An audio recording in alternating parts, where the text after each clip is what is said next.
what we're doing, and I think it's the most important thing that I can be doing right now. There are so many people who are sick, and if this can help them, people have to know about this. It's fantastic that I get to share this with my family, that we're doing this together, and that we both feel so passionately about it. She was on over 40 different medicines. She had been on methotrexate and Plaquenil, one of those which nearly destroyed her vision. All the potent anti-inflammatories, the Vioxx and the Celebrex, and was on all sorts of painkillers and all sorts of antibiotics. She had classic steroid toxicity. Her face was the shape of a moon because there's a lot of swelling that occurs in the face. At the age of 16, was diagnosed with juvenile rheumatoid arthritis, and that evolved into a lupus condition, a diagnosis of interstitial cystitis, an autoimmune disorder. Bedridden 4 years. Her mother thought she would never survive. I went to talk to William as a friend and as a doctor about his experience with patients and how they used cannabis. Seeing what the juicing did for me, using it in this form, was so significant. It changed my life. About 4 to 6 weeks after I started on juicing every day, I had no more back pain. I didn't need pain pills. I felt the best I ever had. A lot of people think cannabis and pot are not medicine. I had stumbled on an article in Scientific American, December 2004. They had an article on marijuana as the brain's own marijuana, and they introduced the idea that the body produces compounds that are very similar to those found in marijuana or cannabis. Cannabis actually goes upstream. It provides feedback from the postsynaptic nerve to the presynaptic nerve, which was unheard of in neurochemistry. I mean, all neurotransmissions were unidirectional, and all of a sudden, swinging against the force of that are those little cannabinoid molecules that tie the whole system together. The phytocannabinoids from this plant augment the body's attempt to restore and increase function to a normal level. So it mimics the regulatory system of cellular physiology. And recently the Food and Drug Administration has approved of CBD, which is a cannabinoid like THC, one of 80 cannabinoids. The federal patent compares vitamin C, vitamin E, and CBD, or cannabidiol. CBD turns out to be more potent than either of those two. The thing that I warn my patients of is, if you're going to be juicing this flower and this leaf, and you're going to be doing this high-dose, non-psychoactive cannabinoid dietary approach, please do not heat it. When you heat cannabis, you make it psychoactive, which for a large part of the community, the psychoactivity of the plant is a measure of its medical quality. But it's really quite the inverse. If you heat or age cannabis in any way, you're destroying some of the medicinal properties of it. To use the plant effectively, we have to use it the way it evolved over 34 million years, which is raw. Because when it's raw, the THC is bound up as THC acid.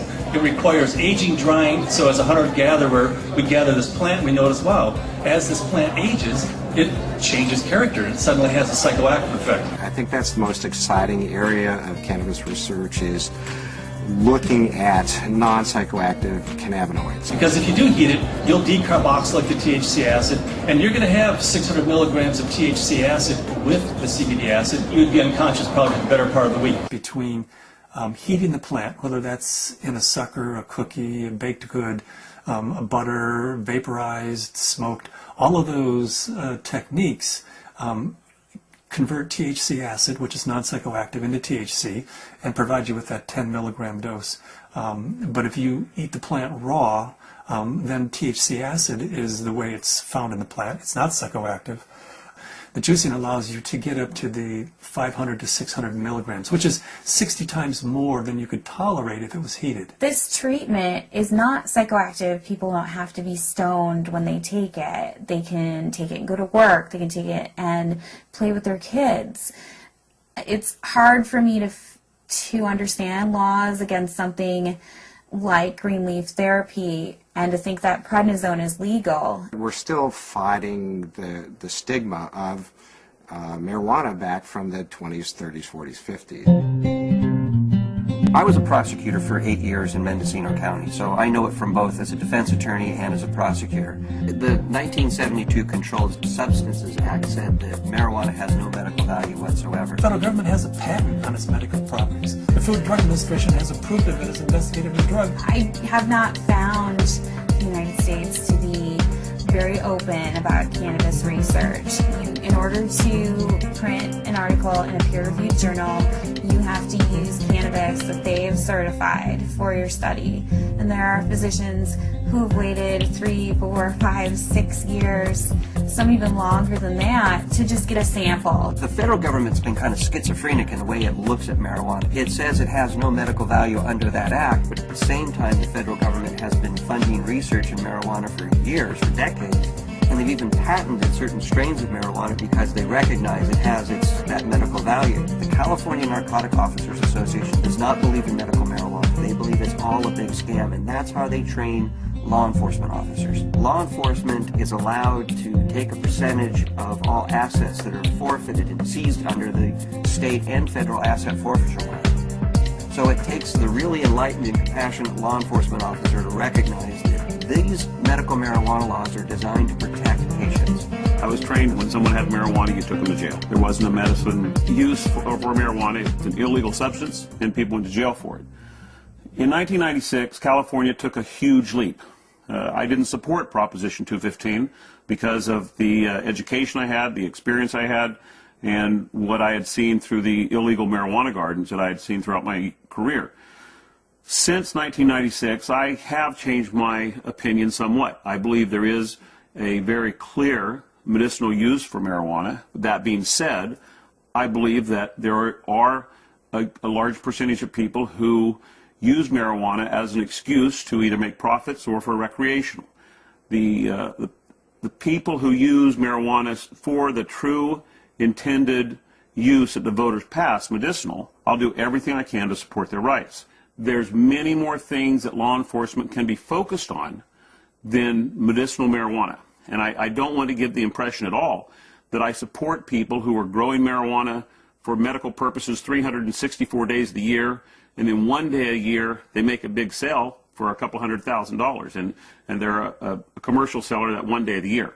They're the people who are causing problems for the people who really and truly need and can use medical marijuana.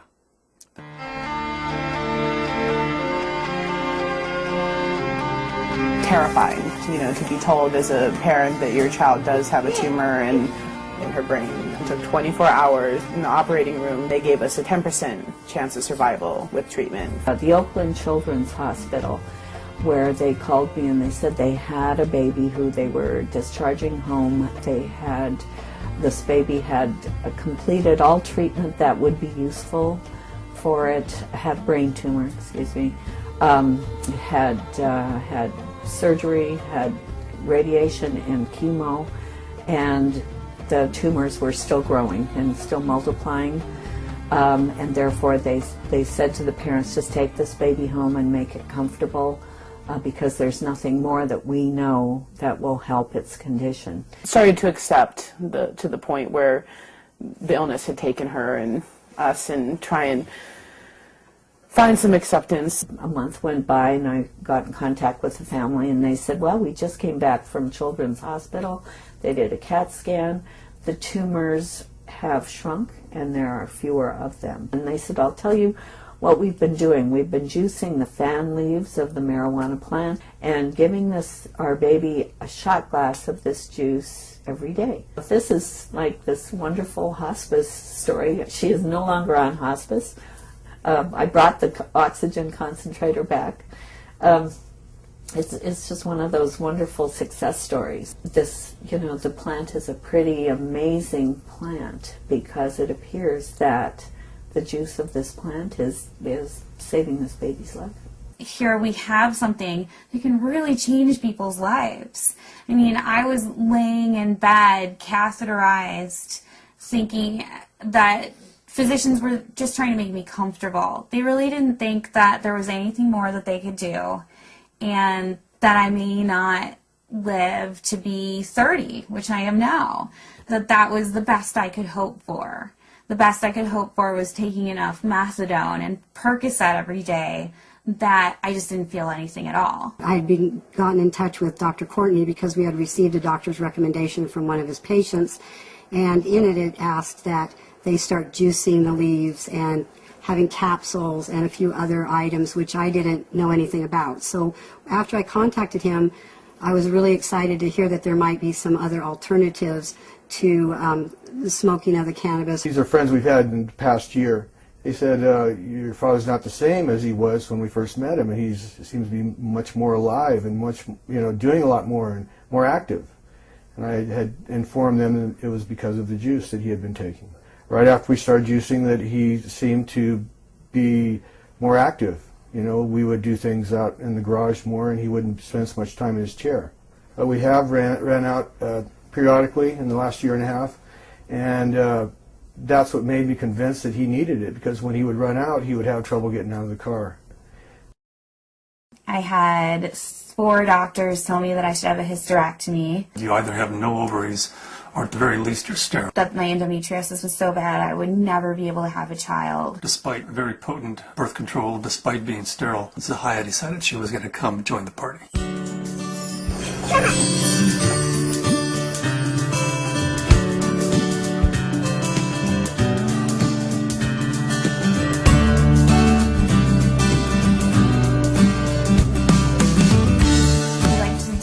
Ourselves by being extremely scientific, and people know that if they're going to come to us, they're going to have to go through a lot of hoops, but they're also going to get the most up-to-date scientific knowledge on this subject, and they're going to see a physician who's an expert in the field of non-psychoactive cannabinoids, and there are plenty of people that want that and are looking for that.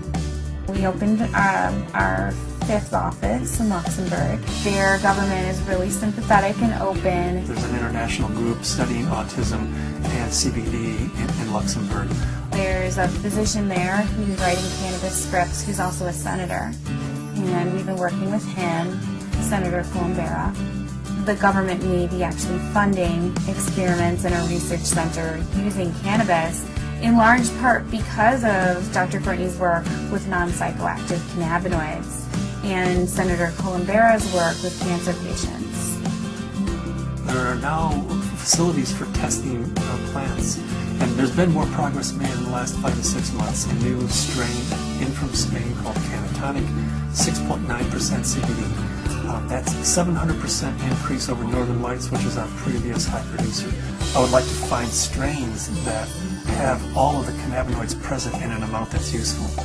I'd like to produce strains that are adapted to environment. In Luxembourg, we're producing thousands and thousands of pounds of seed, to raise the money to give away, a half a pound of seed, because if that person grows an acre of cannabis and feeds their family the proteins and the fatty acids, incredible food source, an incredible preventative medicine source, and an incredible therapeutic source. And at the same time, they're sucking 5 times as much CO2 out of the environment as an acre of trees. First, we have to change Convention Treaty Number 1, which was the convention that the UN put out in 1961 that says cannabis is a crime, should be, if you have it, if you grow it, if it's in your possession, you should be in prison. That dogma has dominated the world right now.